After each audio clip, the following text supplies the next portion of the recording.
Hi ice, இன்னைக்கு நம்ம ஒரு சூப்பரான மூவி பார்க்க போகிறோம். வாங்க டிலே பண்ணாமல் ஸ்டோரிக்குள்ளே போயிடலாம்.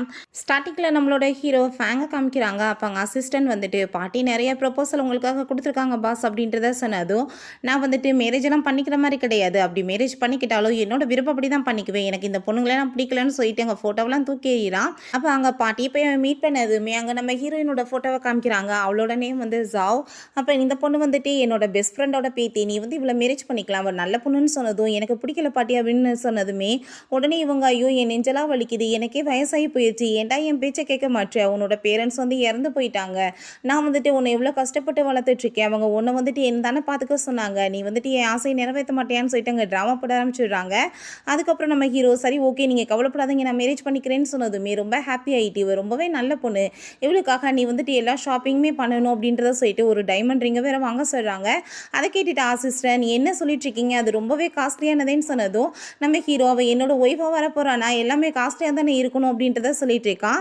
அதுக்கப்புறம் அங்கே நம்ம ஹீரோயினை காமிக்கிறாங்க. அவங்க அப்பா போட்டு அடிச்சு அங்கே டார்ச்சர் பண்ணிட்டு இருக்காரு. இந்த ஆள் தண்ணி போட்டுட்டு கடனை வாங்கி வைப்பற போல அதை நம்ம ஹீரோயினை காசை கொடுத்து அடைக்க சொல்லிட்டு இருக்காரு. எனக்கு இப்போ செலவுக்கே காசு இல்லை, ஒழுங்காக காசை கொடு அப்படின்றத சொல்லி கேட்டதும், நான் எந்த காசு வச்சிருக்கேன், எல்லாத்தையும் உங்கள்கிட்ட கொடுத்துட்டேன்னு சொல்லிட்டு அவள் கேட்குறா. உன்னோட பாட்டி இறந்து போகும்போது உனக்கு வந்துட்டு அக்கௌண்ட்டில் நிறைய பணம் போட்டாங்கல்ல, அதை கொடு அப்படின்றத சொன்னதும், அதை தான் ஆல்ரெடி நீ வாங்கிட்டீங்களே அப்படின்றத சொன்னதும், அப்படின்னா நீ போய் பார்ட் டைம் ஜாப் பண்ணி எனக்கு காசு கொடு, நான் அப்புறம் என்ன பண்ணுறது, நீ பிறந்தப்ப நல்ல வேளை நம்மளுக்கு ஒரு குழந்தை வந்துருச்சு, நம்மளுக்கு சம்பாரிச்சு கொடுக்கும் தான் நினச்சேன், இல்லைன்னு வச்சுக்கோமே கண்டிப்பாக நான் உன்னை சேல்ஸ் தான் பண்ண வேண்டியதாக இருக்கும் அப்படின்றத சொல்கிறாரு. அதை கேட்டுகிட்டே ஹீரோயின், நான் உங்களோட பொண்ணு தானே, எதுக்காக என்ன டார்ச்சர் பண்ணிட்டு இருக்கீங்கன்னு சொன்னதும், எனக்கு காசு தான் முக்கியம்னு சொல்லிட்டு அந்தாலும் அங்கேருந்து போகிறாரு. சீனில் நம்ம ஹீரோயினோட அப்பா அங்கே ஒரு பர்சனை போய் மீட் பண்ணிட்டு நம்ம ஹீரோயினையுமே அங்கே இழுத்துட்டு போயிருக்காரு. என்னோட பொண்ணை வந்துட்டு உங்களுக்காக நான் கூட்டிகிட்டு வந்திருக்கேன் அப்படின்றத சொன்னதும், அந்த ஆளுக்கு நம்ம ஹீரோயினை பார்த்ததுமே ரொம்ப பிடிச்சி போயிடுது. நீங்கள் வந்துட்டு இவ்வளோ என்ன வேணாலும் பண்ணிக்கலாம், எனக்கு கடனை மட்டும் நீங்கள் குறைச்சிங்கன்னா போதும்னு சொன்னதும், சரி ஓகே நான் எப்படியும் உன்னோட கடனெல்லாம் குறைக்கிறதுக்கு ஏற்பாடு பண்ணுறேன்னு சொன்னதுமே அந்த அளவுக்கு அவ்வளோ ஹாப்பியாக இருது. அப்போ ஹீரோயின் நாங்கள் உடனே ரொம்ப வந்துட்டு ஹாப்பியாகிட்டு பேச ஆரம்பிச்சிடுறா. என்னப்பா நீங்கள் வந்து என்னோட நோயை பற்றி வேண்ட சொல்லலையா, என் கூட ரிலேஷன்ஷிப்பில் வரதுக்கு ரெடி ஆகிட்டானே அப்படின்றத கேட்டதுமே அந்த பர்சன் என்னாச்சுன்னு சொல்லிட்டு கேட்டதும், அதெல்லாம் ஒன்றும் இல்லை, எனக்கு வந்துட்டு எய்ட்ஸ் இருக்குது, அதனால் எந்த பர்சனுமே என் பக்கத்தில் கூட நெருங்க மாட்டாங்க, எனக்குமே ஆசை இருக்கும் இல்லையா, ப்ளீஸ் என் கூட சேர்ந்து இருங்களேன்னு சொல்லிட்டு கேட்டதுமே அந்த எய்ட்ஸோட நேமை கேட்டதும் பயந்தடிச்சு போயிட்டு, நீ வந்து என்னை கொல்லவா பார்க்குற, நான் உன்னை சும்மா விட மாட்டேன் அப்படின்றத சொல்லிட்டு எனக்கு இவெல்லாம் ஒன்றும் தேவை கிடையாதுன்னு சொல்லிட்டு அங்கேருந்து போனதுமே இவங்க அப்பாவுக்கு கோமாயிட்டு ஹீரோயினை போட்டு அடிச்சிடுறாரு. என் வாழ்க்கையவே கெடுக்கிறதுக்காக வந்திருக்கியா, எவ்வளோ கடன் சும்மா இருக்குது தெரியுமா, அந்தால் குறைச்சிக்குவா, நீ கெடுத்து விட்டுட்டு அப்படின்றத சொன்னதும், நான் இதுக்காக இப்படி கேவலமான வேலையை பண்ணணும்னு சபை கேட்குறா. உன்னை நான் கண்டிப்பாக இன்றைக்கி வித்து தான் ஆவேன்னு சொல்லிட்டு அவளை அங்கேருந்து இழுத்துட்டு போகிறாரு. அதுக்கப்புறம் நம்ம ஹீரோட்டாங்க அசிஸ்டன்ட் நம்ம ஹீரோயினை பற்றின டீட்டெயில்ஸ் எல்லாத்தையுமே அங்கே சொல்லிட்டு இருக்கான். அவங்க அம்மா சின்ன வயசுலேயே இறந்து போயிட்டாங்க, அவங்க அப்பா உதாரித்தனமாக கடனை வாங்கி வச்சுட்டு அலையிறாரு, அதெல்லாம் அடைக்கிறதுக்காக அந்த பொண்ணு வந்துட்டு ரொம்பவே கஷ்டப்பட்டு வந்து உழைச்சிட்டு இருக்காங்க அப்படின்றத சொன்னதும், அப்படின்னா இவ ரொம்ப ஹார்ட் ஒர்க் பொண்ணாக இருக்கா, நல்ல பொண்ணாக தான் இருப்பா போல், நம்ம வந்துட்டு இவளை வந்து எங்கே இருக்கான்னு சொல்லிட்டு பார்க்கணுமேன்னு சொல்லிட்டு கேட்டதும், இப்போ அவங்க அப்பா வந்துட்டு இவளை சேல்ஸ் பண்ணுறதுக்காக ஒவ்வொரு இடமா வந்து இழுத்துட்டு போயிட்டு இருக்காரு பாஸ் அப்படின்றத சொன்னதுமே ஹீரோ டென்ஷன் ஆகிட்டு அந்த லொக்கேஷனை கண்டுபிடிங்கன்னு சொல்லிட்டு அங்கேருந்து கிளம்புறான். நம்ம ஹீரோயினை ஒரு பர்சன்ட்ட போய் அவங்க அப்பா வந்துட்டு விட்டுட்டு போயிட்டார் போல். அப்போ நம்ம ஹீரோயின்ட்ட அந்த ஆள் ரொம்ப ஃப்ளோட் பண்ணிட்டு பேசிகிட்டு இருக்காரு. உங்கள் அப்பா ரொம்ப காசை தரணும், நான் எல்லாத்தையுமே அடைச்சி விடுறேன், நீ மட்டும் எனக்கு கோஆப்ரேட் பண்ணுன்னு சொன்னதும் நம்ம ஹீரோயின்மே அங்கே ஃப்ளோட் பண்ணிட்டு பேச ஆரம்பிச்சிடுறா. அப்போ அங்கே நம்ம ஹீரோவும் அசிஸ்டன்ட்மே அதெல்லாம் பார்த்துட்டு என்ன பாஸ் நடந்துட்டுருக்கு, ரெண்டு பேருமே கம்ஃபர்டபுளாக இருக்காங்களே அப்படின்றத சொன்னதும், நம்ம வந்துட்டு இவங்களை வந்து தொந்தரவுலாம் பண்ண வேணாம் நினைக்கிறேன் அப்படின்றத நம்ம ஹீரோ சொல்லிட்டு இருக்கான். அப்போ ஹீரோயின், நீங்கள் வந்துட்டு இதில் ஃபஸ்ட்டு சைன் பண்ணி கொடுங்க அப்படின்றத கேட்டதுமே அந்த ஆளுமே வந்துட்டு சைன் பண்ணி கொடுத்ததும் நம்ம ஹீரோயின், எனக்கு இப்போ வந்துட்டு வயிறு ரொம்ப பெயின் ஆகிற மாதிரி இருக்குது, நான் இப்போ வாஷ்ரூம் போயிட்டு வரேன் அப்படின்றத சொல்லிட்டு அங்கேருந்து போக போகிறா. அப்போ அந்த பர்சன் பார்த்தா வந்து கையை பிடிச்சிட்டு என்னை பார்த்தா வந்து உனக்கு என்ன இடியட் மாதிரி தோணிடுச்சேக்கா, நீ இப்போ இதில் வந்து சைன் வாங்கிக்கிட்ட, உன்னோட கடனை பூரா நான் அடைச்சிட்டேன்னு சொல்லிட்டு, ஆனால் வந்துட்டு நீ என்கிட்ட இருந்து தப்பிக்கலாம் முடியாது, கண்டிப்பாக என் கூட வந்து நீ வந்து ஒன்றா ஸ்பெண்ட் பண்ணி தான் ஆகணும்னு சொல்லிட்டு அவளை அங்கே டார்ச்சர் பண்ணதுக்கு ஆரம்பிச்சதுமே நம்ம ஹீரோயின், ப்ளீஸ் என்ன அப்படிலாம் பண்ணாதன்னு சொல்லிட்டு அங்கே வந்துட்டு கத்த ஆரம்பிச்சிடுறா. அந்த சவுண்டை கேட்டுட்டு நம்ம ஹீரோ வந்து அந்த பர்சனை போட்டு அடிச்சுட்டு நம்ம ஹீரோயினுக்கு கோட்டெல்லாம் வந்து போட்டு விட்டுட்டு, சரி நீ என் கூட கிளம்பி வான்னு சொல்லிட்டு அங்கே வீட்டுக்கு கூட்டிகிட்டு போயிடுறான். அப்போ ஹீரோயின், எதுக்காக நீங்கள் என்ன இங்கே கூட்டிகிட்டு வந்திருக்கீங்கன்னு சொல்லிட்டு கேட்டதும், ஒரு முக்கியமான பர்சன் வந்துட்டு உங்களை பார்க்கணும், அதனால தான் சொல்லிட்டு இருக்கான். அங்கே பார்த்தா நம்ம பாட்டி வந்துடுறாங்க. ஹீரோயினை பார்த்ததுமே அவங்களுக்கு ரொம்ப ஹாப்பியாக இருது. எவ்வளோ நாளாச்சு நான் உன்னை பார்த்து, சின்ன வயசில் பார்த்தது, நீ வந்து ரொம்பவே பெரிய பொண்ணு ஆகிட்ட அப்படின்றத சொல்லிட்டு, நீ எதை பற்றியுமே இனிமேல் கவலைப்பட தேவை கிடையாது, நீ தான் இந்த வீட்டோட மருமக அப்படின்றத சொன்னதுமே அங்கே அதை கேட்டுட்டு அவங்க ரெண்டு பேத்துக்குமே ஷாக் ஆகிட்டு, முடியாது முடியாது அப்படின்றத சொல்லிட்டு இருக்காங்க. அப்போ பாட்டி உடனே அங்கே ட்ராமா போட ஆரம்பிச்சிடுறாங்க. எனக்கு வந்து வயசாகி போயிடுச்சு, நான் இறந்து போயிட்டேன், என்ன பண்ணுறது அப்படின்லாம் சொல்லிட்டு அதை கேட்டுட்டாங்க ஹீரோ. நீங்கள் ஏன் பாட்டி இப்படிலாம் பேசிகிட்டு இருக்கீங்க, உங்களுக்கு எதுவுமே ஆகாது அப்படின்றத சொல்கிறான். அப்போ அங்கே நம்ம பாட்டி வந்து அப்படின்னா நீங்கள் வந்து மேரேஜுக்கு ஒத்துக்கோங்கன்னு சொன்னதுமே வேறு வழி இல்லாமல் இவங்க ஓகேன்னு சொல்கிறாங்க. சரி ஓகே நீங்கள் வந்து பேசிட்டுருங்க, நான் போய் வந்து மெடிசன் எடுத்துகிட்டு வரேன்னு சொல்லிட்டு அங்கேருந்து உள்ளே போனதும் அப்போ நம்ம ஹீரோ நீ ஃபஸ்ட்டு அந்த பர்சன்கிட்ட வந்து காசை வந்து திரும்ப ரிட்டர்ன் கொடுத்துரு, ஏன்னா அவன் ரொம்ப மோசமானவன், இதுக்கப்புறம் நீ அவனை வந்து மீட் பண்ணக்கூடாதுன்னு சொல்லிட்டு அங்கே கார்டை கொடுக்குறான். இதில் 30 மில்லியன் இருக்குன்னு சொல்லிட்டு இப்போ ஹீரோ ஏன் எதுக்காக நீங்கள் வந்து காசு கொடுத்துட்ருக்கீங்க, என்னோட கடன் அடைக்கிறதுக்கு எனக்கு தெரியும், உங்கள் வந்துட்டு தயவில் எனக்கு தேவை கிடையாதுன்னு சொல்லிட்டு அங்கே காசை கொடுத்துட்டு போனதுமே அதெல்லாம் பார்த்துட்டு ஹீரோக்கு அங்கே ரொம்பவே ஷாக் ஆகிருது. இப்போ அங்கே அசிஸ்டன்ட் வந்து என்னாச்சு பாஸ் இப்படி கோவமாக போகிறாங்களேன்னு சொன்னதும் நீ அதை விட இவ ஃபஸ்ட்டு எங்கே ஒர்க் பண்ணுறான்னு சொல்லிட்டு எனக்கு கண்டுபிடிச்சி சொல்லுன்னு சொன்னதும் அங்கே அவன் சிரிச்சிட்டே என்ன பாஸ் நீங்கள் பேசிகிட்டு இருக்கீங்க, அவங்க வந்து நம்ம கம்பெனியில் தான் ஒர்க் பண்ணிட்டு இருக்காங்க, இப்போ தான் ஜாயின் பண்ணியிருக்காங்கன்னு சொன்னதும் அதை கேட்டுட்டு அவனுக்கு ரொம்ப ஷாக் ஆகிருது. நெக்ஸ்ட் டே நம்ம ஹீரோயின் ஆஃபீஸ்க்கு லேட்டாக அவங்க வந்து போயிட்டுருக்கா. அப்போ நம்ம ஹீரோ பார்த்துட்டு லேட்டாக வந்துட்டுருக்காளா, இவளோட சேலரியில் நான் கட் பண்ண விட மாட்டேன் அப்படின்றத சொல்லிகிட்டே போயிட்டுருக்காங்க. அங்கே பார்த்தா ஷேன் ஒரு பொண்ணு வர்றா. என்ன தைரியம் தான் நீ இவ்வளோ லேட்டாக வருவ அப்படின்றத சொல்லிட்டு இருக்கா. அவளுக்கு நம்ம ஹீரோ மேலே ஆசை போல. அப்போ அவளோட அசிஸ்டன்ட் எவ்வளோ தைரியம் தான் நீ வந்துட்டு இப்படிலாம் வந்துட்டு இருப்ப, உனக்கெல்லாம் வந்துட்டு ஒரு பூரா இருந்துட்டு இவ்வளோ ஆட்டிடியூட் தேவையான்னு சொல்லிட்டு தேவையில்லாமல் அவன் வந்து இவளுக்கு சப்போர்ட் பண்ணிட்டு பேசுகிறா. அப்போ ஹீரோயின் திரும்பி இந்த பக்கம் போகும்போது நம்ம ஹீரோங்க வந்து அவன் மேலே இங்கே காஃபி வந்து கூட்டிடுது. ஐயோ சாரின்னு சொல்லிட்டு அங்கே பார்த்துட்டு இருக்கும்போது வேமா அந்த ஷியோட அசிஸ்டன்ட் வந்து ஹீரோயினை கண்ணத்தை சேர்ந்து அரைஞ்சிடுறா. உனக்கு என்ன அவ்வளோ தைரியமா நம்மளோட பாஸ் மேலே வந்துட்டு இந்த மாதிரி நான் பிஹேவ் பண்ணுவேன்னு சொல்லிட்டு கேட்டதும் ஹீரோயினுக்கு ரொம்ப ஷாக் ஆகிடுது. என்ன இவர் தான் சிஇஓன்னு சொல்லிட்டு. அப்போ ஹீரோ இதுக்கப்புறம் நீ இங்கே ஒர்க்குக்கெலாம் வர வேணாம் அப்படின்றத சொன்னதும் இப்போ பாஸ் என்ன சொன்னார்னு கேட்டுச்சா இல்லையான்னு சொல்லிட்டு அவள் கேட்குறா. அப்போ ஹீரோ நான் அவளை சொல்லலை ஒன்று தான் சொன்னேன்னு சொல்லிட்டு அவளவே அங்கே ஃபயர் பண்ணிட்டு போயிடுறான். அதுக்கப்புறம் ஹீரோயின் நாங்கள் ஆஃபீஸில் போய் அவனை மீட் பண்ணிட்டு ரொம்பவே தேங்க்ஸ் சொல்லிட்டு இருக்கா. இப்போ வரைக்கும் யாருமே எனக்காக இவ்வளோ சப்போர்ட் பண்ணதில்லை அப்படின்றத சொல்லிட்டு அதை கேட்டுகிட்டே ஹீரோ சரி ஓகே நீ வந்துட்டு உன்னோட கையிலையுமே அடிபட்டுருக்குன்னு நினைக்கிறேன், இந்த மெடிசன் எடுத்துக்கோ போட்டுக்கோ அப்படின்றத சொல்கிறான். பாட்டியுமே ரொம்ப ஹாப்பியாக வச்சுக்கணும் அப்படின்றத சொல்கிறான். உன்ட்ட ஒரு விஷயம் கேட்கணும், காசுக்காக நீ என்ன வேணாலும் பண்ணுவியன்னு சொல்லிட்டு கேட்டதும் ஆமாம் காசு வந்து ரொம்பவே இம்பார்ட்டன்ட் இல்லையா லைஃப்பில், அதுக்காக வந்துட்டு மரியாதையை விட்டு கொடுக்கணும்னு ஒன்றும் அவசியம் கிடையாதுன்னு சொல்லிட்டு ஆட்டிடியூடோட பேசிட்டு அவனுக்கு அங்கே டாட்டா வேற காமிச்சிட்டு இருக்கா. அதெல்லாம் பார்த்துட்டு அவனுக்கு கோவம் ஆயிட்டு இவ்வளோ மாதிரி ஒரு பொண்ணு பார்த்ததில்லன்னு சொல்லிட்டு கத்திட்டு இருக்கான். அப்போ அங்கே அசிஸ்டன்ட் வந்துட்டு என்னாச்சு பாஸ் அப்படின்றத கேட்டதுமே அவன்ட்டு கோவப்பட்டு கத்துனதும் எதுக்காக நீங்கள் இப்படி வந்து கோவப்படுறீங்கன்னு சொல்லிட்டு கேட்குறான். அவள் எவ்வளோ ஆட்டிடியூடோட பேசிட்டு இருக்கா, காசுக்காக இப்படி கேவலமாக அலைகிறா அப்படின்றத சொன்னதும் நீங்கள் என்ன பேசிட்டு இருக்கீங்க, அந்த பொண்ணோட லைஃப்பில் வந்துட்டு அவள் எவ்வளோ கஷ்டங்களை பார்த்துருப்பான்னு சொல்லிட்டு யாருக்கு தெரியும் அப்படின்றத கேட்டதுமே இவனுக்கு எதுவுமே பேச முடியல, அப்படியே அமைதியாகிடுறான். ஹீரோயின் அப்படியே கிளம்பி வந்துட்டு இருக்கும்போது அவங்க அப்பா வந்துட்டு தேவையில்லாமல் ரகலை பண்ணிட்டு இருக்காரு. அதெல்லாமே அங்கே நம்ம ஹீரோவோட அசிஸ்டன்ட் பார்த்துட்டு என்ன பாஸ் நீங்கள் போயிட்டு அவங்கள ப்ரொடெக்ட் பண்ண மாட்டீங்களான்னு சொல்லிட்டு கேட்டதும் அவளே டீட் பண்ணிக்கிறட்டும்னு சொல்லிட்டு அவன் அங்கேருந்து போயிடுறான். அப்போ ஹீரோயின் அவங்க கூட வரமாட்டேன்னு சொல்லிட்டு இருக்கும்போது அது எப்படி நீ வரமாட்டேன், இந்த ஜாபை வந்து குயிட் பண்ணுறேன், நான் வந்துட்டு உன்னை 1 மில்லியனுக்கு சேல் பண்ணிட்டேன், ஒழுங்காக என் கூட சேர்ந்து வா அப்படின்றத சொல்லிட்டு கூப்பிட்டதும் நம்ம ஹீரோயின் போக மாட்டேன்னு சொல்லிட்டு இருக்கா. எனக்கு வந்து ஃபேன்ஸே இருக்குது அப்படின்றத சொன்னதும் என்ன வந்து உனக்கு ஃபேன்ஸே இருக்குது, ஏன்னா இந்த கம்பெனி ஓனர் தான் உன்னோட ஃபேன்ஸேன்னு சொல்ல போறியா, மரியாதை நீ கிளம்பி வந்துரு, இல்லை உன்னோட ரெப்புடேஷனே வந்து கெட்டு போயிடும், நீயாவே வந்து ஜாப்பை வந்து குயிட் பண்ணணும் அப்படின்றத சொல்லிட்டு அன்றைக்கி நம்ம ஹீரோயின் போயிருந்தப்போ அந்த ஃபோட்டோஸ் எடுத்திருப்பாங்க போல் அதை எல்லாத்தையுமே நான் காமிச்சிருவேன்னு சொல்லிட்டு அதை எல்லாத்தையுமே தூக்கி இருந்தாலும் எரிஞ்சிட்ருக்காரு. அப்போ அங்கே இருக்க எல்லாருமே பார்த்துட்டு நம்ம ஒரு மாதிரியாக பேசுகிறாங்க. அப்போ அங்கே கார்ட்ஸை கூப்பிட்டுமே இழுத்துட்டு வெளியே விட சொன்னாலுமே அதுக்குமே அந்த ஆள் வந்து விடமாட்டாரு.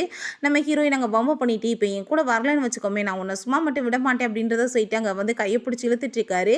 அப்போ நம்ம ஹீரோ அங்கே வந்துட்டு வேகமாக பிடிச்சிருந்தால தள்ளிட்டு நான் தான் இவளோட ஃபியான்ஸே அப்படின்றத சொல்லி எல்லாரும் முன்னாடி வச்சு இன்ட்ரடியூஸ் பண்ணிடுறான். அதை கேட்டுட்டு அந்த ஷீக் வந்து ரொம்பவே ஷாக் ஆகிருது. என்ன சொல்லிட்டு இருக்க நீ, நான் வந்துட்டு எவ்வளோ வருஷமாக உன்னை லவ் பண்ணிட்டு இருக்கேன், நான் வந்து மேரேஜ் பண்ணிக்கிறேன் நீ சொன்னியேன்னு சொல்லிட்டு கேட்டதும் நான் எப்போ சொன்னேன் உன்னை, உன் மேலே எனக்கு எப்பயுமே இன்ட்ரெஸ்ட் கிடையாது, நான் ஜஸ்ட்டு உன்னை ஒரு ஃப்ரெண்டாக மட்டும்தான் பார்க்குறேன் அப்படின்றத சொல்லிட்டு அவளை அங்கேருந்து கூட்டிகிட்டு போகிறான். அப்போ உடனே இவங்க அப்பா போயிட்டு அங்கே ட்ராமா போட ஆரம்பிச்சிடறாரு. நாங்கள் தான் வந்து உங்களோட ஃபியூச்சர் ஃபாதர் இன்லான்னு சொல்லிட்டு அதை கேட்டுட்டு நம்ம ஹீரோ வந்து அவன் பாட்டு இக்னோர் பண்ணிட்டு ஹீரோயின் அங்கேருந்து கூட்டிகிட்டு போயிடுறான். பிறகு ஹீரோ நம்ம ஹீரோயின்ட்ட என்ன உன்னோட அப்பா தான் அன்றைக்கி வம்பு பண்ணி ஒன்று அனுப்பி வச்சாரா அந்த ஹோட்டலுக்குன்னு சொன்னதும் நம்ம ஹீரோயின் ஆமான்னு சொல்லிட்டு இருக்கா. அதுக்கப்புறம் நீங்கள் பண்ண ஹெல்ப்புக்கு ரொம்பவே தேங்க்ஸ், நான் எப்பயுமே வந்துட்டு இந்த நன்றியோடு இருப்பேன்னு அவள் சொல்கிறா. ஆனால் அவன் மனசில் என்னன்னா தேவையில்லாமல் வந்துட்டு இவங்க 2 பேத்துக்கு நடுவில் நம்ம வந்துட்டு போன்னு சொல்லிட்டு அவள் யோசிச்சுட்ருக்கா. என்னன்னா ஸ்ரீ வந்துட்டு உண்மையிலே வந்து இவன் லவ் பண்ணிட்டுருக்கான்னு நினச்சிட்ருக்கா. அப்போ நான் வந்துட்டு உங்களோட ரெப்புடேஷன் எப்பயுமே கெட்டு போக விட மாட்டேன் அப்படின்றத சொன்னதும் நம்ம ஹீரோ உன்னோட லைஃப்பில் வேறு யாராச்சும் இருக்காங்களான்னு கேட்டதும் அவள் அதெல்லாம் இல்லைன்னு சொல்கிறா. அதுக்கப்புறம் நீங்கள் எதுக்கு எதுவும் கவலைப்படாதீங்க, பாட்டிக்கிட்ட நான் எதுவுமே சொல்ல மாட்டேன், கண்டிப்பாக நான் வந்துட்டு எல்லாத்தையுமே மேனேஜ் பண்ணிடுவேன் அப்படின்றத சொன்னதும், நீ வந்துட்டு அப்படியே பண்ணிக்கோ, பாட்டிக்கு எந்த விஷயமே தெரியக்கூடாது, அவங்களுக்கு உடம்பு சரியாகிற வரைக்கும் நம்ம இப்படியே ஆக்டிங் பண்ணிட்டு இருக்கணும் அப்படின்றத சொல்லிட்டு இருக்கான். அவளுமே ஓகேன்னு சொல்லிட்டு அங்கேருந்து போகிறா.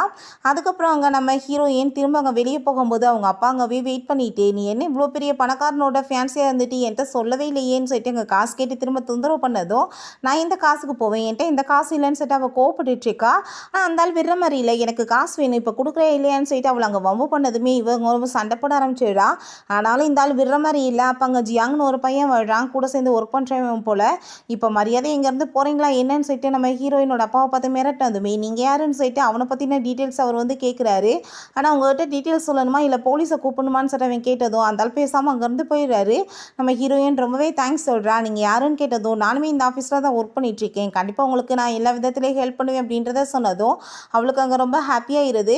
அதுக்கப்புறம் நம்ம ஹீரோயின் அங்கே ஒர்க் பண்ணிட்டு இருக்கும்போது அங்கே ஜியாங் ரொம்பவே க்ளோஸாக வந்துட்டு நம்ம ஹீரோயின்ட்ட, என்ன அதிகமாக ஒர்க் பண்ணிட்டு இருக்க மாதிரி இருக்குது, என்ன பசிக்கலையா, நம்ம போய் சாப்பிட்லாம் அப்படின்றத சொன்னதும், இல்லை எனக்கு பசிக்கலன்னு சொல்கிறா, அது எப்படி இவ்வளோ ஒர்க் பண்ணும்போது பசிக்காமல் இருக்கும், நீ வான் சைட்டு அங்கே வந்து கூப்பிட்டுட்டு இருக்கான். அப்போ நம்ம ஹீரோ அங்கே பார்த்துட்டு அவனுக்கு அவ்வளோதான் டென்ஷன் ஆக ஆரம்பிச்சிருது, ஜெலஸ் ஆகிட்டுருக்கு. இப்போ நானே வந்து உனக்கு ட்ரீட் கொடுக்குறேன், பக்கத்தில் ஒரு சூப்பரான சைனீஸ் ரெஸ்டாரண்ட் இருக்குது அப்படின்றத கூப்பிட்டதுமே, நீங்கள் வந்துட்டு கொடுக்குறீங்களா ட்ரீட் அப்படின்றத சொல்லிட்டு அவ்வளோ ஹாப்பியாகிட்டு கூட சேர்ந்து போகும்போது, நம்ம ஹீரோ நீ எங்கே போயிட்டுருக்க, என் கூட வந்துட்டு ஆஃபீஸ் ரூமுக்கு வா, ஒர்க் இருக்குது அப்படின்றத சொன்னதுமே நம்ம ஹீரோயினுமே அங்கே போகிறா. அப்போ அங்கே ஒரு ஃபைலை கொடுத்துட்டு இது எல்லாத்தையுமே ஃபினிஷ் பண்ண அப்படின்றத சொன்னதும், என்னப்பா சொல்லிட்டு இருக்கீங்க, இதெல்லாம் ரொம்ப ஒர்க் இருக்கே அப்படின்றத சொல்லிட்டு கேட்குறா. ஹீரோ நீ ஒன்றும் கவலைப்படாத, இதுக்கு எக்ஸ்ட்ரா பேமெண்ட் கொடுத்துருவேன்னு சொன்னதும் அவ்வளோ ஹாப்பியாகிட்டு அங்கே ஃபைல் எடுத்துகிட்டு போகும்போது வேமா ஓடி வந்து நம்ம ஹீரோவோட மடியில் ஏறி உட்காந்துக்கிறா. அவனுக்கு ரொம்ப ஷாக் ஆகி போயிடுது, பாட்டி வந்துட்டு இருக்காங்க, கொஞ்சம் பக்கத்தில் க்ளோஸாக இருக்க மாதிரி ஆக்டிங் பண்ணிட்டு அப்படின்றத சொன்னதும் அவனுமே அதே மாதிரியே இருக்கான். அப்போ பாட்டி அங்கே உள்ளே வந்துடுறாங்க. நான் வந்துட்டு தப்பான டயத்தில் உள்ளே வந்துட்டேனோ அப்படின்றத கேட்டதும், அதெல்லாம் இல்லை பாட்டி, நான் வந்துட்டு ஸ்லிப்பாகி விழுக போனேன்னா அப்போ ஃபேங் வந்து என்னை காப்பாற்றிட்டாரு அப்படின்றத சரா. அப்போ நம்ம ஹீரோவுமே வேணுனே அவளை வந்துட்டு பக்கத்தில் க்ளோஸாக வந்து பிடிச்சிட்டு, ஆமாம் பாட்டி அப்படின்றத சிட்டாங்க பேசிட்டு அங்கே நம்ம ஜியாங்க பார்த்துட்டு, நாங்கள் பர்சனல் மேட்டர்லாம் பேசிகிட்டு இருக்கோம், ஸோ நீங்கள் வந்துட்டு வெளியே போகலாம் அப்படின்றத சொன்னதும் அவனுமே அங்கேருந்து கிளம்பிடுறான். பாட்டி நம்ம ஹீரோயின்ட்ட இருக்க என்ன ரொம்ப ஒல்லியாக போயிட்டுருக்கா, இவன் என்ன உன்னை கேர் பண்ணிக்கிற மாட்டானா அப்படின்றத கேட்டதும், அதெல்லாம் கிடையாது பாட்டி, அவர் ரொம்ப நல்லா பார்த்துக்கிறாரு அப்படின்றத அவர் சொல்கிறா. அதை கேட்டுட்டு பாட்டி அப்படின்னா உங்கள் ரெண்டு பேத்துக்குமே அண்டர்ஸ்டாண்டிங் வந்துருச்சு, பிடிச்சிக்கிருச்சின்னு நினைக்கிறேன், பேசாமல் நம்ம உடனே மேரேஜ் பண்ணிடலாம் அப்படின்றத சொன்னதும், மேரேஜ் என்ற வேலை கேட்டதுமே இவங்களுக்கு ரொம்ப ஷாக் ஆகிருது. என்ன அவசரம் அப்படின்றத கேட்டதும், என்ன அவசரமா அப்படின்னா நீங்கள் வந்துட்டு என்னை ஏமாற்றிட்டு இருக்கீங்களா, ட்ராமா போடுறீங்களா, மேரேஜ் வேணாண்ணா அப்படின்றத சொல்லிட்டு அங்கே உடனே வந்துட்டு கோவப்பட ஆரம்பிச்சிடுறாங்க. அப்போ நம்ம ஹீரோயினும் அதெல்லாம் இல்லை பாட்டி அப்படின்றத சொன்னதுமே, சரி ஓகே இந்தாங்க ரிங், இதை எடுத்து நீ அவளோட கையில் போட்டு விடு, நான் தான் உங்களுக்காக வாங்கிட்டு வந்திருக்கேன்னு சொன்னதும் அங்கே ரொம்ப நர்வஸாக ஆரம்பிச்சிருது. ரிங் எடுக்க மாட்டாங்க. அப்போ நீங்கள் அவன் என்கிட்ட போய் சொல்லி ஏமாற்றிட்டு தானே இருக்கீங்கன்னு சொல்லிட்டு திரும்ப ஐயோ கடவுளே என் நெஞ்செல்லாம் வலிக்குதேன்னு சொல்லிட்டு அங்கே ட்ராமா போடுறாங்க. இப்போ ஹீரோ பாட்டி நீங்கள் எதுக்காக இப்படிலாம் பண்ணிட்டுருக்கீங்க, நீங்கள் சும்மா நடிக்கிறீங்கன்னு எனக்கு தெரியும் அப்படின்றத சொன்னதும், நான் நடிக்கிறனோ இல்லையோ எனக்கு அதெல்லாம் தெரியாது, நீ வந்துட்டு மேரேஜ் பண்ணி நல்லபடியாக வாழணும், இப்போ நீ ரிங்கை போடுறியா இல்லையான்னு சொல்லிட்டு கேட்டதும் நம்ம ஹீரோவுமே அங்கே ஹீரோயின் கையில் வந்து ரிங்கை போட்டு விட்டுறான். அதை பார்த்துட்டு அவங்களுக்கு ரொம்பவே ஹாப்பியாகிருது. அதுக்கப்புறம் நம்ம ஹீரோயின் அவனை அங்கே போய் ஆஃபீஸ் ரூமில் மீட் பண்ணிவிட்டு, இந்த ரிங்கை வந்துட்டு இந்த ட்ராமாலாம் முடிஞ்ச பிறகு நான் கண்டிப்பாக ரிட்டர்ன் கொடுத்துருவேன்னு சொன்னதும், அதெல்லாம் வேணாம், இதை நீயே வச்சுக்கோ, உனக்கு எதுக்காச்சும் அவசரத்துக்கு தேவைப்படலாம்ல அப்படின்றத சொன்னதும், நீங்கள் அதை பற்றிலாம் கவலைப்படாதீங்க, நான் வந்துட்டு என்னோட கடன்களை அடைக்கிறதுக்கு எனக்கு தெரியும் அப்படின்றத சொல்கிறா. நம்ம எப்படியாச்சும் ட்ராமா பண்ணி கொஞ்ச நாள் இந்த மேரேஜை வந்து ஸ்டாப் பண்ணிடலான்னு சொன்னதும், நம்ம ஹீரோ நீ எதுக்காக மேரேஜை ஸ்டாப் பண்ணணுன்னே சொல்லிட்டு இருக்க, நீ என்னை வந்து மேரேஜ் பண்ணிக்கிட்டேன்னா உன்னோட லைஃபே செட்டில் ஆகிரும்ல அப்படின்ற மாதிரி கேட்குறான். அப்போ ஹீரோயின் அதெல்லாம் தேவை கிடையாது, நம்ம சும்மா ட்ராமா தான் போகிறோம், அந்த ட்ராமாவே கண்டினியூ பண்ணலாம், பட் மேரேஜுக்குள்ளே நம்ம வந்து அதை ஸ்டாப் பண்ணிடலாம் ஓகேவான்னு சொல்லிட்டு ஹாப்பியாக சிரிச்சுட்டே பேசிட்டு போயிடுறா. அதெல்லாம் கேட்டுட்டு எனக்கு எதுக்கடா இவ்வளோ வந்துட்டு ஒரு மாதிரியே டென்ஷன் ஆகிட்டு இருக்குன்னு சொல்லிட்டு அவனுக்கே அங்கே கோவமாக ஆரம்பிச்சிருது. பிறகு நம்ம ஹீரோயினுக்கு அவங்க அப்பா கால் பண்ணுறாரு, நீங்கள் இப்போ எதுக்காக எனக்கு கால் பண்ணிகிட்ருக்கீங்க, உங்களுக்கு என்ன இன்னும் காசு வேணுமான்னு சொல்லிட்டு அவர் கேட்குறா. ப்ளீஸ் என்னை போட்டு டார்ச்சர் பண்ணுறாங்க, எனக்கு காப்பாற்றவான்னு சொல்லிட்டு அவர் கூப்பிட்டதுமே நம்ம ஹீரோயினுங்க வீட்டுக்கு போனால் அந்த பர்சன் போட்டு அவங்க அப்பாவை செம்மையாக சாத்திட்டு இருக்கான். எதுக்காக நீங்கள் இப்படி அடிச்சிட்ருக்கீங்கன்னு கேட்டதும், அந்த ஆள் வந்துட்டு கொடுக்க வேண்டிய காசை கொடுக்காம இருந்தால் அப்புறம் என்ன பண்ணுறது, காசு வேணும் எனக்குன்னு சொன்னதும், எவ்வளோ அமௌண்ட்டுன்னு கேட்டதுமே அந்த ஆள் பார்த்தா ஏகப்பட்ட அமௌண்ட்டை சொல்கிறாரு. அதை கேட்டுட்டு நான் எப்படி உடனே இது எல்லாத்தையுமே கொடுக்க முடியும் அப்படின்றத சொல்லிட்டு அவர் கேட்குறா. உன் கையில் அந்த ரிங்கை போட்டிருக்க பார்த்தியா, அதை கொடுத்துரு, அது வந்துட்டு கரெக்டாக இருக்குதுக்கு அப்படின்றத சொன்னதும் நம்ம ஹீரோயின் ஃபஸ்ட்டு கொடுக்க மாட்டேன்னு சொன்னதும் அப்படின்னு இருந்தாலும் போட்டு அடித்து கொள்ள தான் செய்யணும்னு சொல்லிட்டு இருக்கான். அதெல்லாம் கேட்டுட்டு அவங்க அப்பா ப்ளீஸ் எனக்கு ஹெல்ப் பண்ணுமா அப்படின்றத சொல்லிட்டு அந்த ஆள் அழுகுறாரு. அதை கேட்டுட்டு நம்ம ஹீரோயின்மே அந்த ரிங்கை கழட்டி கொடுத்ததுமே அந்த பர்சன் அங்கேருந்து போயிட்டு இருந்தா. அங்கே ஷீ வந்துட்டு அவளுக்கு ரொம்ப ஹாப்பி ஆகிட்டு ஒரு மாதிரியா பார்த்துட்டே போகிறா. எல்லாமே அவளோட பிளான் போல். அப்போ அங்கே நம்ம ஹீரோயின் உங்களை மாதிரி ஒரு அப்பாலாம் வந்துட்டு எனக்கு இருக்கிறதுக்கு இருக்காமே இருக்கலாம். நீங்கள் வந்துட்டு என்ன காப்பாற்றுறதை விட்டுட்டு நான் உங்களை காப்பாற்றணுமா? அந்த ரிங்கை வந்துட்டு நான் திரும்ப வாங்கணும். அந்த ஆளோட அட்ரஸை கொடுங்கன்னு சொல்லிட்டு அவள் கேட்குறா. அதை கேட்டுட்டு அந்த ஆள் வந்துட்டு சாரி கேட்டுட்டு அட்ரஸையுமே கொடுத்ததுமே ஹீரோயின் அங்கேருந்து போகிறா. அப்போ அங்கே ஸ்ரீ வந்து அவங்க அப்பாவை பார்த்து நான் சொன்ன மாதிரியே நீங்கள் பர்ஃபெக்டாக ஆக்டிங் பண்ணுங்க, இதே மாதிரியே நீங்கள் பண்ணிட்டு இருந்தீங்கன்னா உங்களுக்கு காசு நீங்கள் கேட்ட மாதிரி கிடைக்கும் அப்படின்றத சொல்கிறா. எல்லாமே இவளோட பிளான் தான் போல். காசுக்காக மகளுக்கே வந்துட்டு அந்த ஆள் துரோகம் பண்ணிட்டு இருக்காரு. பிறகு நம்ம ஹீரோயின் அங்கே ஷீப்பை மீட் பண்ணிட்டு இந்த கார்டை வச்சுக்கோ, இதில் வேண்ட காசு இருக்குது, நீ என்ன வேணாலும் பண்ணிக்கலாம், நீ வந்துட்டு ஃபேங்க மட்டும் விட்டு அப்படின்றத சொன்னதும் நம்ம ஹீரோயின் நீங்கள் தேவையில்லாமல் பேசிகிட்டு இருக்காதீங்க, நீங்கள் நினைக்கிற மாதிரி பொண்ணு நான் கிடையாது அப்படின்றத சொன்னதும் உன்னை பற்றி எனக்கு நல்லாவே தெரியும் அப்படின்றத அவள் சொல்லி பேசிகிட்டு இருக்கா. அதை கேட்டுட்டு ஹீரோயினுக்கு கோவமாயிட்டு காசுக்காக எல்லாம் பண்ணுறவன் நான் கிடையாது உங்களை மாதிரின்னு சொல்லிட்டு அசிங்கப்படுத்திட்டு போயிடுறா. அப்போ உடனே அவளுக்கு கோவமாயிட்டு அந்த பர்சன்ட்டை கால் பண்ணிவிட்டு நீ வந்துட்டு நான் சொல்கிற மாதிரி வந்து பண்ணேன்னா உனக்கு இன்னுமே நிறையா காசு கொடுப்பேன்னு சொல்லிட்டு இருக்கா. ஹீரோயின் அந்த பர்சனை மீட் பண்ணுறதுக்காக அங்கே போகிறா. ரிங்கை திரும்ப வாங்கிடலான்னு சொல்லிட்டு அவன் பார்த்தா நம்ம ஹீரோயின் அங்கே மயக்கி அங்கேருந்து கடத்திட்டு போயிடுறான். இப்போ ஹீரோயின் தயவு செஞ்சு நீ இப்படிலாம் என்கிட்ட நடந்துக்காத, எனக்கு வந்து எய்ட்ஸ் இருக்குது அப்படின்றத சொன்னதும் எனக்குமே தான் எய்ட்ஸ் இருக்குது, 2 பேருக்கும் எய்ட்ஸ் இருந்தால் ஒன்றும் ஆக போகிறது கிடையாதுன்னு சொல்லிட்டு அவர்கிட்ட தப்பாக நடக்க போகிறான். அப்போ ஹீரோயின் பயந்து போயிடுறா. ப்ளீஸ் நீ இப்படிலாம் பண்ணிட்டு இருக்காத, தயவு செஞ்சு என்னை விட்டு நான் வந்துட்டு உனக்கு காசை ரிட்டர்ன் பண்ணிடுறேன், நீ அந்த ரிங்கை மட்டும் கொடுத்துருன்னு சொன்னதும் சரி ஓகே இந்த ரிங்கை வந்து இங்கே போட்டிருக்கேன் வந்து எடுத்துக்கோன்னு சொன்னதுமே ஹீரோயின் எடுக்க போகிறா. பார்த்தா பிடிச்சிட்டு அவட்ட அங்கே தப்பாக நடக்க முயற்சி பண்ணுறான். பக்கத்தில் ஒரு பாட்டில் கிடக்கு, தலையில் தூக்கி அடிச்சுட்டு அவங்க இருந்து வேகமாக தப்பிச்சு ஓடிட்டு இருக்கா. அதுக்கப்புறம் நம்ம ஹீரோவை அவங்க அசிஸ்டன்ட் வந்து வேணுனே கிண்டல் பண்ணிட்டு இருக்காரு. என்ன பாஸ் ரொம்பவே வந்துட்டு ஷாவை வந்து மிஸ் பண்ணுற மாதிரி இருக்கே அப்படின்றத சொல்லிட்டு ரொம்ப ஓவராக தான் நீ வர வர பேசிகிட்டு இருக்க அப்படின்றத அவன் சொல்லிட்டு இருக்கான். அந்த இடத்துல தான் நம்ம ஹீரோயினை அந்த ஆள் வந்து விரட்டிகிட்டே போகிறான். அப்போ அவங்க சடன் பிரேக் போட்டதும் என்னாச்சுன்னு சொல்லிட்டு ஹீரோ கேட்குறான். என்னாச்சுன்னு தெரியல பாஸ், 2 பேரும் வந்து முன்னாடி போனவச்சுன்னு சொல்லிட்டு அங்கே இறங்கி போய் யாருமே இல்லை. நம்ம ஹீரோயின் அந்த பர்சன் வாயை வந்து மூடிக்கிறான். ஹீரோயின் எவ்வளோ ட்ரை பண்ணுறா காப்பாற்றுறதுக்கு சொல்லலான்னு சொல்லிட்டு. ஆனால் இவங்க கிளம்ப போகிறப்ப நம்ம ஹீரோ வந்துட்டு அங்கே அந்த ரிங் பாக்ஸ் கிடக்கிறத பார்த்துட்டு இங்கே ரிங் கிடக்குதுன்னா கண்டிப்பாக வந்துட்டு சாவு அப்படின்னா இங்கே தானே இருப்பா அப்படின்றத செட் அவன் யோசிச்சுட்டு இருக்கான். அப்போ நம்ம ஹீரோயின் மயக்கமான மாதிரி ட்ராமா போட்டதுமே அவனுக்கு ரொம்ப பயமாயிருது. செத்துக்கிட்டு போயிட்டாலன்னு சொல்லிட்டு அங்கே கையெடுக்க போகும்போது நம்ம ஹீரோயின் அவன் கையை பிடிச்சி கடிச்சு வச்சுட்டு வேகமாக தப்பிச்சு நம்ம ஹீரோட்ட போயிட்டு ப்ளீஸ் என்னை காப்பாற்றுங்கன்னு சொன்னதும் இந்த பர்சனுமே பின்னாடியே விரட்டிட்டு வரான். ஹீரோவும் அங்கே அசிஸ்டன்ட் போட்டு மாற்றி மாற்றி அடிக்கிறாங்க. எதுக்காக நீங்கள் தேவையில்லாமல் இந்த விஷயத்தில் தலையிட்டு இருக்கீங்க, சிஇஓட ஒய்ஃபு தான் என்னை வந்துட்டு இந்த மாதிரிலாம் பண்ண சொன்னாங்க அப்படின்றத சொன்னதும் அதை கேட்டுட்டு ஹீரோக்கு ஷாக் ஆகிட்டு என்னோட ஒய்ஃபா யார் அப்படின்றத கேட்டதுமே எல்லாமே உங்கள் ஒய்ஃப் ஸ்ரீ தான் பண்ண சொன்னாங்க அப்படின்றத சொல்லிட்டு சீனில் நம்ம ஹீரோயின் நாங்கள் ஆஃபீஸ்க்கு வந்துட்டு கூட உட்காந்துக்கிறா. அப்போ அந்த ஸ்ரீ வந்துட்டு நம்ம ஹீரோயினோட அப்பாட்ட தான் வந்து பேசிகிட்டு இருக்கா. அடுத்து என்ன பிளான் பண்ணலான்னு சொல்லிட்டு அவளை அங்கே பார்த்ததுமே அவர் ரொம்ப பயந்து போயிடுறா. என்ன வந்துட்டு இவ்வளோ அற்புதமெல்லாம் பிளான் பண்ணிட்டு இருக்கியா, நீ வந்து என்ன பண்ணன்னு எங்களுக்கு தெரியாதா அப்படின்றத சொல்லிட்டு கேட்டதும் தேவையில்லாமல் ஏதாச்சும் பேசிகிட்டு இருக்காத, நான்லாம் எதுவுமே பண்ணலைன்னு அவள் சொல்லிட்டு இருக்கா. அப்போ நம்ம ஹீரோ வந்துட்டு நீ இப்படி போய் பேசுகிற வேலை வைக்காத, என்கிட்ட எல்லா எவிடன்ஸுமே இருக்குது, அந்த லின் கூட சேர்ந்தானே இதெல்லாம் பண்ணியிருக்கா, அவனே வந்து அவனோட வாயால் ஒத்துக்கிட்டான் அப்படின்றத சொன்னதும் அவள் வந்து ஒத்துக்கவே மாட்டேன்றா. நீ எப்படி வந்துட்டு இந்த மாதிரி எனக்கு வந்துட்டு துரோகம் பண்ணலாம் இவளுக்காக ஏற்றுக்கிட்டுன்னு சொல்லிட்டு. இப்போ ஹீரோ நீ வந்துட்டு ரொம்ப பெரிய தப்பு பண்ணியிருக்க, ஒரு கிட்னாப் பண்ணுறதுக்கு ட்ரை பண்ணியிருக்க, ஸோ கண்டிப்பாக உனக்கான வந்துட்டு தண்டனை இருக்குது, போலீஸ் வந்துட்டு இருக்குன்னு சொல்லிட்டு அங்கே வந்துட்டு அரெஸ்ட் பண்ணியுமே கூட்டிகிட்டு போயிடுறாங்க. அதுக்கப்புறம் நம்ம ஹீரோவை மீட் பண்ணிவிட்டு நீங்கள் பண்ண ஹெல்ப்புக்கெல்லாம் ரொம்பவே தேங்க்ஸ் அப்படின்றத சொன்னதும் நம்ம ஹீரோ வேறு ஏதாச்சும் பேசணுமா அப்படின்றத சொல்லிட்டு கேட்குறான். அதெல்லாம் இல்லை அப்படின்றத அவள் சொல்லிட்டு இருக்கா. அதுக்கப்புறம் ஹீரோட்ட நான் வந்து உங்கள்கிட்ட சாரி கேட்டுக்கிறேன், ஏன்னா உங்களுக்கும் ஸ்ரீக்கும் நடுவில் நான் வந்ததுனால தானே உங்களை லவ் வந்துட்டு இந்த மாதிரி ஆயிடுச்சுன்னு சொன்னதும் அவனுக்கு ரொம்ப டென்ஷன் ஆகி போயிடுது. உன்ட்ட யார் சொன்னது நான் வந்து அவளை லவ் பண்ணிட்டு இருக்கேன்னு சொல்லிட்டு கேட்டதும் நானாவே தான் நினச்சிக்கிட்டேன் அப்படின்றத சொல்கிறான். நீ நினைப்பேன் ஏன்னா நீ சரியான ஒரு இடியட் தானே அப்படின்றத சொல்லிட்டு அவன் அங்கேருந்து கோமா கிளம்பிடுறான். ஹீரோயின் இவருக்கு என்னாச்சு இவ்வளோ கோவப்படுறான்னு சொல்லிட்டு அங்கே ஒரு ஃபைலை பார்த்தா அதில் நம்ம ஹீரோயினை பற்றின டீட்டெயில்ஸ் எல்லாத்தையுமே விசாரிக்க சொல்லியிருக்கான். அதெல்லாம் பார்த்துட்டு இவளுக்கு டென்ஷன் ஆகிட்டு என்ன இவளுக்கு அவன் வந்து என் மேலே அவ்வளோ அக்கறைன்னு சொல்லிட்டு நம்ம ஹீரோவை ஃபாலோ பண்ணிகிட்டே போகிறா.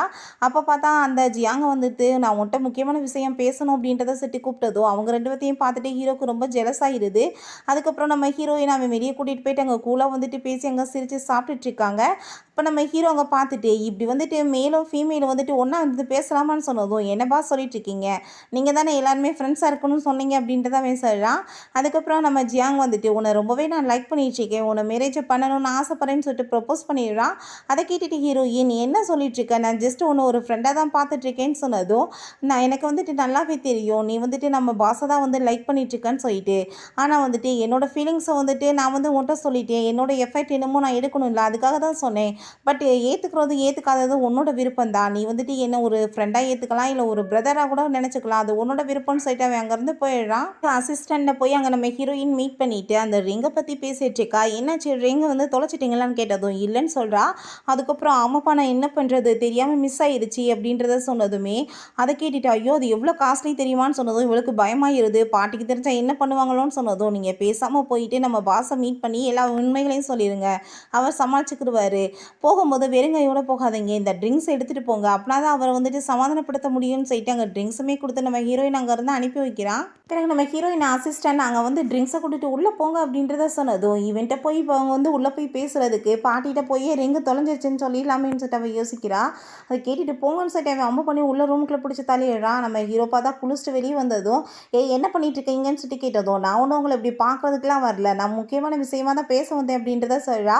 அப்போ ஹீரோ சரி ஓகே நீ திரும்பி பாரு, இப்போ என்ன விஷயமா பேச வந்திருக்கு அப்படின்றத சொன்னதும், உங்களுக்கு இந்த ட்ரிங்க்ஸ்லாம் ரொம்ப பிடிக்குமாமே அதான் கொடுக்கலான்னு வந்தேன்னு சொன்னதும், சரி இப்போ வந்து வேலை என்ன அதை சொல்லு அப்படின்றத சொன்னதும், நான் வந்துட்டு என்ன சொல்கிறது, நான் பெரிய வந்துட்டு ப்ராப்ளத்தில் மாட்டிக்கிட்டேன், என்னோடய ரிங் வந்து காணாமல் போயிடுச்சு அப்படின்றத சொல்கிறா. அதை கேட்டுகிட்டே ஹீரோ இந்த ரிங் தானே அப்படின்றத சொல்லிட்டு கேட்டதுமே அதை ஹாப்பியாகிட்டு அவள் எடுத்து போட்டுட்டு, நல்ல வேலை ரிங் கிடச்சிருச்சு, இல்லை நான் வந்து இருக்கிற கஷ்டத்தில் இவ்வளோ கடனை போய் எங்கே அடைக்கிறது அப்படின்றத சொல்லிட்டு இருக்கோம். நம்ம ஹீரோ சிரிச்சுட்டு சரி ஓகே இப்போ நான் வந்து உனக்கு ஹெல்ப் பண்ணியிருக்கேன், நீ எனக்கு என்ன பண்ண போகிற அப்படின்றத கேட்டதும், நான் தான் எனவே உங்களுக்கு கொடுக்குறதுக்கு ரெடியாக இருக்கனே நான் பாட்டு உளறிடுறா. அதை கேட்டுட்டு அங்கே அவளுக்கே திரும்ப ஷாக் ஆகிருது. ஹீரோ நீ இப்போ என்ன சொன்னேன்னு சொல்லிட்டு அங்கே வந்துட்டு பக்கத்தில் க்ளோஸாக வந்துடுறான். நம்ம ஹீரோயின் என்ன நினச்சிக்கிறானா, இவனுக்கு வந்து பிடிக்கல, பாட்டியோட கட்டாயத்தினால தான் மேரேஜ் பண்ணிக்கிறதுக்கு இப்போ ரெடியாக இருக்கான்னு சொல்லிட்டு, இல்லை எனக்கு வேற ஒரு பர்சனை வந்துட்டு பிடிச்சிருக்கு அப்படின்றதா போய் சொல்கிறான். அதை கேட்டுட்டு அவன் சரி ஓகே நீ ஒன்றும் கவலைப்படாத, நான் பாட்டிகிட்ட சொல்லி மேரேஜை ஸ்டாப் பண்ண சொல்லிடுறேன்னு சொல்லிட்டு அவள் அங்கேருந்து போக சொல்லிடுறான். அதுக்கப்புறம் ஆஃபீஸில் ஒழுங்காக ஒர்க் பண்ணாமல் கோவப்பட்டுட்டே இருக்கவும் அசிஸ்டன்ட் என்னாச்சு அப்படின்றத கேட்டதும், அவள் எப்படி வந்து தைரியம் என்ன வந்துட்டு வேணான்னு சொல்லுவா அப்படின்றத சொல்லிட்டு அவன் கத்திட்டு இருக்கான்.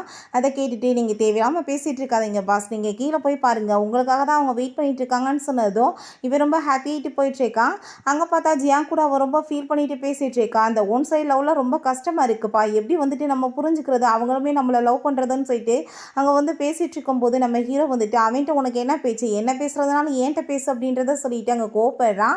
அப்புறம் ஜியாங்க பார்த்து இது என்னோட ஃபியான்ஸே, நான் வந்து இவட்ட பேசிக்கிடுவேன், நீ உன் வேலையை பாருன்னு சொன்னதும் சரி ஓகே நீங்கள் 2 பேரும் பேசிட்டுருங்க நான் போயிட்டு வரேன்னு சொல்லிட்டு அவன் அங்கேருந்து போகிறான். இப்போ நம்ம ஹீரோயின் சொல்லுவான்னு பார்த்தா எதுவும் பேச முடியல அவளால். அப்போ நம்ம ஹீரோவே வந்து ஓப்பனாக வந்து பேசிடுறான். பாட்டி வந்துட்டு மேரேஜ் பண்ணி வைக்கணும்னு சொன்னப்போ எனக்கு உன்னை சுத்தமாக பிடிக்கல, பட் உன்னை கூட இருக்கிறப்ப உன்னோட அந்த குணம் அப்புறம் நீ ஹார்ட் ஒர்க் பண்ணுறது எல்லாத்தையும் பார்த்துட்டு எனக்கு உன்னை ரொம்பவே பிடிச்சிருச்சு, நான் ரொம்பவே உன்னை லைக் பண்ணிகிட்ருக்கேன், நான் உன்னை மேரேஜ் பண்ணணும்னு ஆசைப்பட்றேன்னு சொன்னதும் ஹீரோயினை ஹாப்பி ஆகிட்டு எனக்குமே உங்களை ரொம்ப பிடிச்சிருக்குன்னு சொல்லிட்டு அங்கே போய் லிப்ஸில் வந்து கிஸ் பண்ணிடுறா.